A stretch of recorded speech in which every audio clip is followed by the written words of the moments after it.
You can't miss it. The story behind these powerful images, the new mural honoring the black icons of Elgin.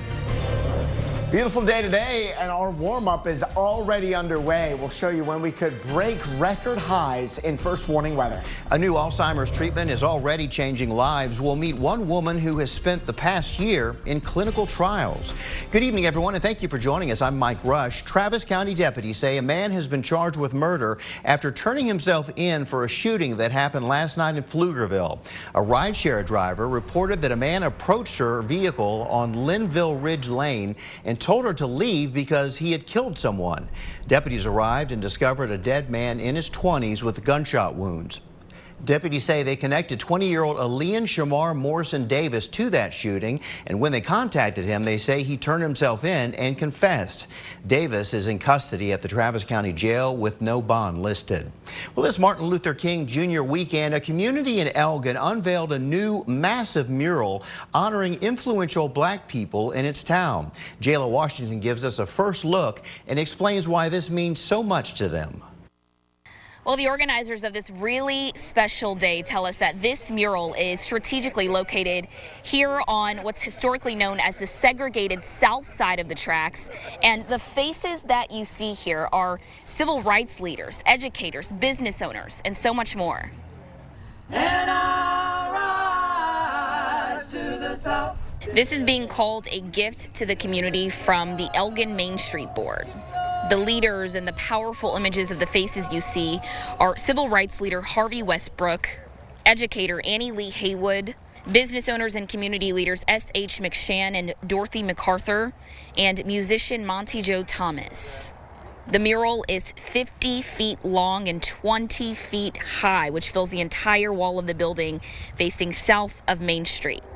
Dozens of community members came together today for the historic unveiling. Some emotional moments, too, reflecting how far we've come, but how far we still have to go. And I rise to the top. I encourage everyone here, for part of your legacy, to take pictures, videos, because you don't know when you won't have that person anymore. But having a memory is something nobody can take from you. Dad was the president of the Elgin branch of NAACP for many years. The organization was a way for black communities to act collectively and aggregate their political power and to hold government, local governments accountable. Now, something that may make this day even more special, a lot of the family members of those who are featured here were among the crowd, even sharing some words and thanks to the community for this grand gesture. And also the mayor of Elgin, who had the honor of kind of hosting this event. She is the first black mayor that the city has ever had. So just truly, truly remarkable. We've got more details about where exactly you can find this mural over on KXAN.com. I'm reporting from Elgin, Jayla Washington. Back to you. First warning weather with meteorologist Nick Bannon. Thanks, Jayla. This is how it looks outside right now as we wrap up the middle of the evening here and head into night. This is from the Palms Car Wash in Northwest Austin, where we've just fallen out of the 60s. So we're at 59 now. There's a good collection of low 60s still in place, although these numbers will fall rather quickly over the next few hours. Clear skies on clouds and radar, and you see most of the rest of the evening and early night is going to be in the 50s. We get some late evening high clouds, though. Coming up in first warning weather, this warm-up that technically began today picks up steam. We'll show you when the heat peaks as we track increasing wind and 2 days potentially of rain. All right, Nick, thanks. See you in a bit. Well, a clouded leopard who went missing from her habitat at the Dallas Zoo yesterday was back on display again today. Yesterday morning, she escaped through a tear in her mesh enclosure. Employees eventually found her on the zoo's property and were able to safely return her to her habitat. Dallas police believe the enclosure was intentionally cut, and they are currently investigating. Just hours ago, the Dallas Zoo posted on Twitter that the leopard shows no signs of injury and has settled back into her routine. You may have heard about a new drug approved to treat mild cases of Alzheimer's. It is a big deal because right now there are not a lot of treatment options. Stephanie Hudson spoke with a couple who is part of that clinical trial. Hand in hand, Lynn and Jim Morton are fighting Alzheimer's. And doing nothing was never an option for us. Lynn began receiving aducanumab infusions just over a year ago as part of a trial. The bottom line is the drug from Lynn's testing this past December, her cognition has stabilized. Something we didn't think was possible. Lynn's doctor at the EVMS Memory Clinic shares their enthusiasm for both aducanumab and lecanemab, approved last week also through an accelerated process. This is the first time in the history that we have a medicine or two that they seem to affect the underlying cause and they seem to be disease-modifying agents. There are currently more than 6 million people with Alzheimer's in the U.S. However, the doctor says these new medicines will not be right for everyone. This is a medicine that helps with people who have very mild to mild memory problem. People at the moderate stage or severe stage, this medicine unfortunately does not help. And the price tag is a huge hurdle. Each cost upward of $25,000 a year. Insurance does not yet cover the cost. There are also clinical challenges. Both drugs are given via infusion and require frequent MRIs to monitor the brain. Unfortunately, memory clinics right now, they are not prepared for this medication to take on at a large scale. He hopes that won't be an issue in a year when the medication should become more readily available, offering this kind of hope. We were doing the happy dance after the last testing, weren't we, Dr. Grubby? I think it was in this room. It was in this room. To more families. That was Stephanie Hudson reporting. The Alzheimer's Association says this drug is the first to demonstrate that removing beta amyloid plaques can reduce the rate of cognitive decline. Well, if you're suffering from allergies this week, you're not alone. We're about to dig into what's causing your sinuses to flare up and when they might calm back down again. All right, it is game day for Texas men's basketball. Coming up in sports, previewing this marquee Big 12 showdown between the Longhorns and the Red Raiders. It's ahead. All across Central Texas this evening, no doubt, eyes are watering, noses are running. If it's not you, count yourself lucky. We are in peak cedar fever season. It's an allergic response to cedar pollen, which also creates sneezing, fatigue, and sinus pressure. KXAN's Sam Stark spoke with Texas A&M woodland ecologist Carl Flocky to help us understand more about those trees emitting the gunk that's got so many of us in a funk. One of the things about cedar or juniper trees in the state of Texas is while we very often just lump them together as cedar trees, there are actually about 7 different species of juniper trees that live in Texas, and they do pollinate at slightly different times. So you'll see kind of a progression of airborne cedar pollen changing throughout the state. It starts in October in West Texas. By December, January, you see the peak pollen levels here in Central Texas as our ash junipers start to pollinate, and then it tapers off and moves more into East Texas as we get into February and March when the eastern red cedars over there begin to pollinate. The biggest issue is that ash juniper that's really prevalent in the Central Texas and Hill Country region, and the pollen from those trees actually gets windblown all the way into South and East Texas, and there are even records indicating pollen travel from Central Texas all the way up towards like Tulsa, Oklahoma. Oh. So the pollen here in Central Texas can spread and affect a lot of other people as well.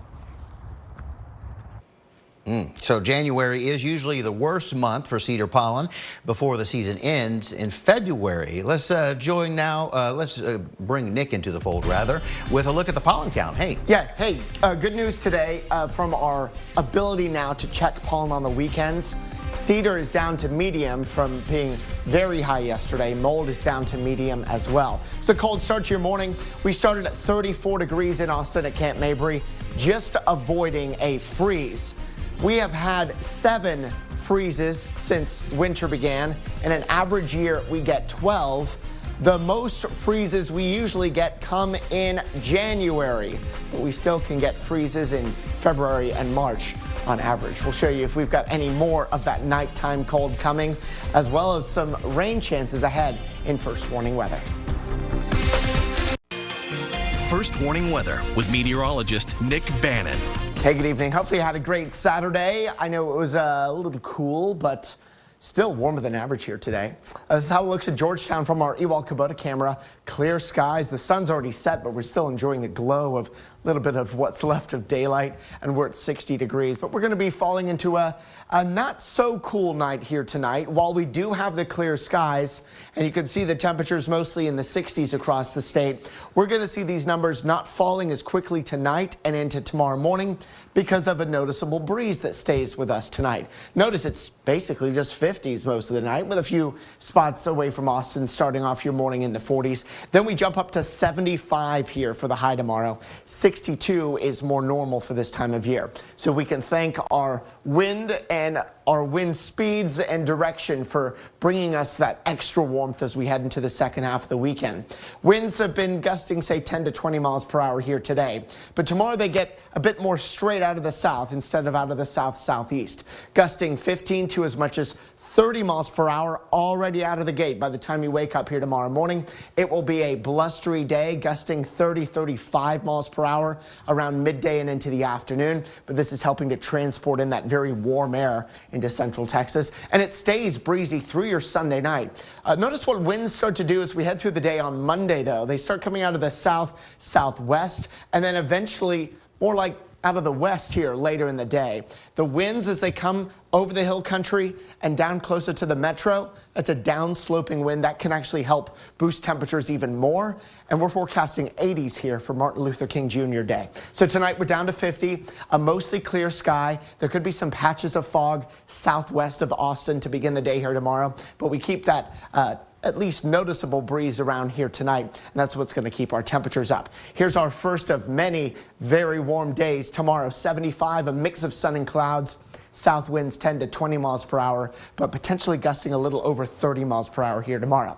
Not expecting any rain tomorrow, only a slight chance for a little sprinkle east of Austin on Monday, but our first best chance of wet weather is going to come on Wednesday with a cold front, bringing some showers and potentially a thunderstorm for the morning through the early afternoon. But by later in the day, those showers are gone. Then our next chance for rain that we've added to the 7-day forecast here today is for next Saturday. But let's first talk about the rain for Wednesday. Looks to be fairly light and mostly focused along and east of I-35, where it's generally just a quarter inch or less of wet weather. Hopefully we can manage a little more than that.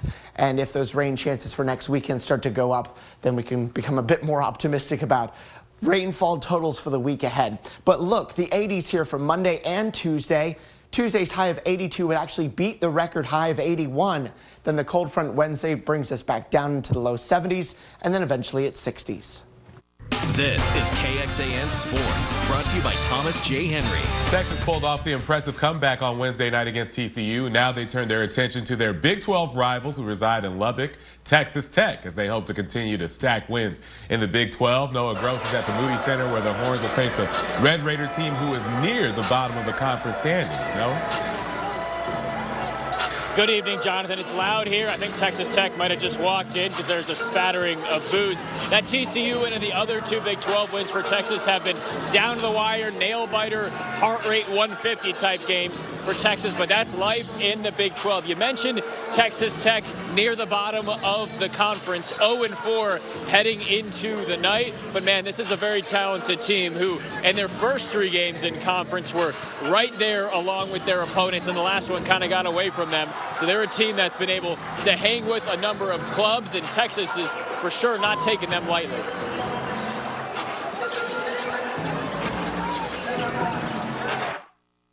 They're a great team. You know, we're not taking that. We don't even look at that 0-4 stuff, because if you look at their games, you know, they were there.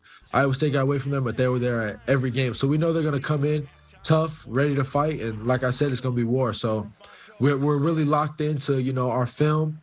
We take big pride of watching film. Our team and the rest of the coaches take big pride of watching film and making sure we know who we're playing, know what we're going against. So we're really locked in for this game.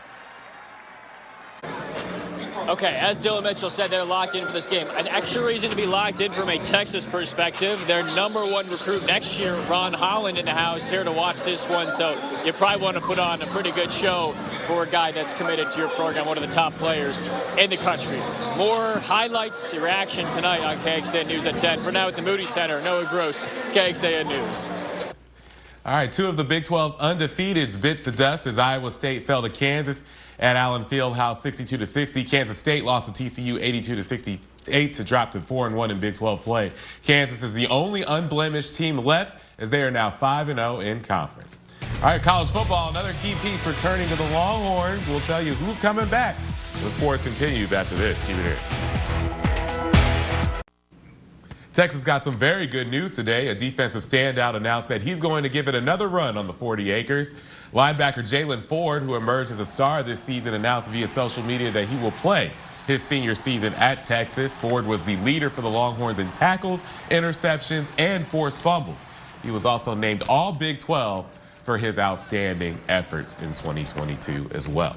NFL Wild Card Weekend, which includes Monday, kicked off today. In the NFC, the San Francisco 49ers are taking on the Seattle Seahawks. 49ers had the game in hand 41-17 late in the fourth quarter. The Cowboys and Bucks, they'll kick off Monday night at 7:15. But tonight here on KXAN, it'll be the Jaguars and Chargers in an AFC Wild Card matchup. So the coverage will begin right after we're done here, guys. Thank you. Here's your day tomorrow. Starts with some clouds, and then it's a sun-cloud mix, but a warm, windy day here tomorrow as we end up at 68 by noon and 75 at 4. Mike, we got to 66 today, so it's basically almost a 10-degree warm-up for the second half of the weekend. All right. Well, thank you, Nick, and thanks everybody for watching. We hope that you'll join us back at 10 o'clock. And if you want to do it an hour earlier, we'll be on the CW coming up at 9 o'clock this evening. Yeah, and of course, we'll be after the football game here on NBC because we got that special game coming on tonight. So that is correct. We'll see you after the game. All righty. Thank you. Have a good night, everybody. We had a game tonight.